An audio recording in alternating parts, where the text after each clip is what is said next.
us what's going on here today, sir. Yeah, we organize search and rescue exercise for the RPAS, a remotely piloted aircraft system, so that we can get ready for the search and rescue season that is coming up this summer. Tell us who's here, the people from across the province and beyond. Yeah, so we have people from Ontario and Quebec, from all the way from Sudbury to Niagara to Rivière-du-Loup to Quebec City and Montreal. And we have 14 RPAS pilot active right now. And then we're just going over all the rules and procedures and operation procedures so that we're ready for any type of distress this summer. The scenarios taking place today, if you could just talk about them a little bit. Yeah, so the scenario today, just like last month, there's a plane crash just south of Toronto. So we use the same type of scenario today. So we have a plane just crashed south of Cobourg right now, and we recovered one person simulated, and then now we're looking for the passenger of that plane. So that's why we have 3 RPAS flying out there right now in very challenging weather condition.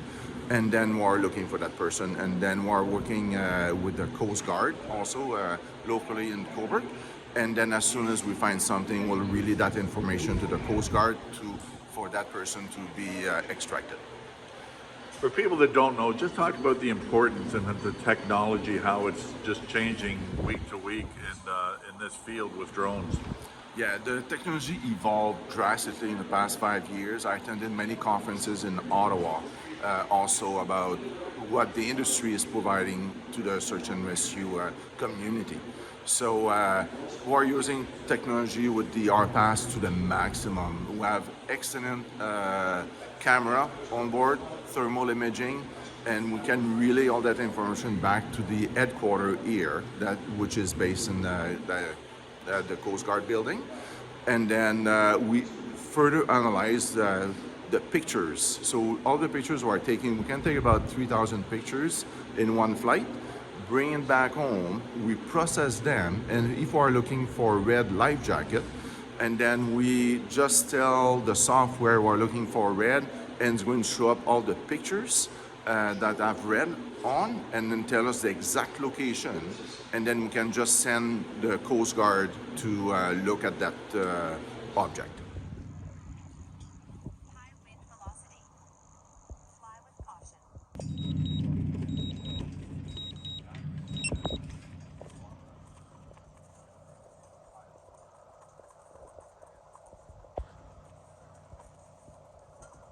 Was that's the raw picture that the drone took, and it's possible. Wild. It's possible, but it's difficult, right? Yeah. And we came back with a memory card full of photos that look like this. You put it in the software, you say, I want you to find red things, and then you say go, and then the very next screen you see is that. Is that right? And then you can say, okay, if Sorry. the laptop isn't online, Yeah. but it knows the GPS coordinates of where that picture was taken. So then you can write out of this, get coordinates to then task someone in a boat. That's unbelievable. It's right? really good. And how high was that taken, the previous one? 320 feet. 320 feet, and is that like an AKA body, more or less? Like it's not very big, in other words. That's an old dry suit of the Coast Guard, so that's a Isn't perfect that human wild? size. So this is pretty typical where it's floating vertically, right? The legs are heavy. So what you're looking at is a set of shoulders and a bit of a vest. That's amazing. It's not much to spot, but... And how long has this technology been around for? Like 5 years? More than that. This is I don't know when this exact one launched, but I wouldn't say that this particular bit of software is particularly magical. It's not doing AI yet. It's not very complicated in terms of spectral analysis, but this is just such a good example where find red things in blue pictures, right? It's not that hard. There's some other modes where it does get a lot fuzzier. If you're searching in a forest or somewhere where you get a lot more diversity of the background, it all gets way more complicated. But for people like myself that aren't aware of that, Yeah. it's just eye-opening technology, just how advanced. Yeah, it makes us faster. it allows us to fly the drone faster because the human eye is looking at a screen similar to this you saw out there, and you can practice, you can get decent at it. There's only so much you can do, so the drone has to fly slow enough for the human to do it. But if we needed to go fast, we can just say, all right, human, you don't stand a chance. We're going to fly at full speed, and then trust the software to do the analysis after the fact. As time of the essence in any emergency, obviously the drones can't rescue, but it's the search and the time factor that they are beneficial. Exactly. The Coast Guard can do so much at eye level, but when we put an RPAS at 200, 300, or 400 feet, so our footprint is much wider, and then we can see much further also. The one thing I take it you'd have to look into or have to be careful with is with disadvantages, battery life. When you're fighting against as today, especially when you're fighting against the wind. That's right. So that's part of the training. So how much energy do you need to do your mission? So to cover all the surge box. So the rescue center in Trenton gave us a surge box 2 miles by 2 miles.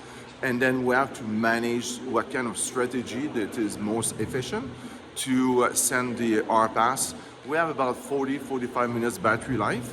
And then we come back. It takes about 15 to 20 seconds to change the battery.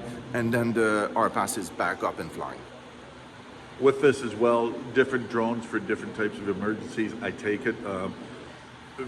Bigger ones launching from shore, but you can have even on board the ship, the Coast Guard, you can launch from there again, which makes it another invaluable tool. Exactly. So we have a DJI Maverick 3T, which we can end launch from the vessel itself. And we have the DJI M30T, so that is a bigger drone, and it can fly in any weather, like in rain, snow, high wind. So we use that one to fly from a pier or from shore. At the end of the day, what will this do?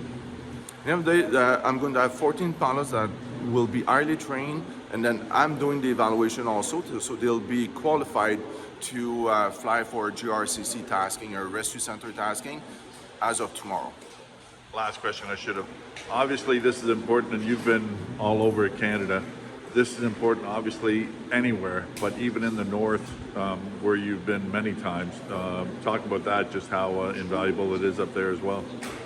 Exactly. Whatever we learn here during training and evaluation, I went to Baker Lake, Nunavut in November, and I trained 7 Inuit to accomplish the advanced license for the RPAS, and now they're operational in Baker Lake and Rankin Inlet. So now, if they have a missing hunter or missing fisherman, they can send the RPAS and then look and support the Coast Guard auxiliary that they have in Rankin Inlet. Beautiful. Thank you. You're on.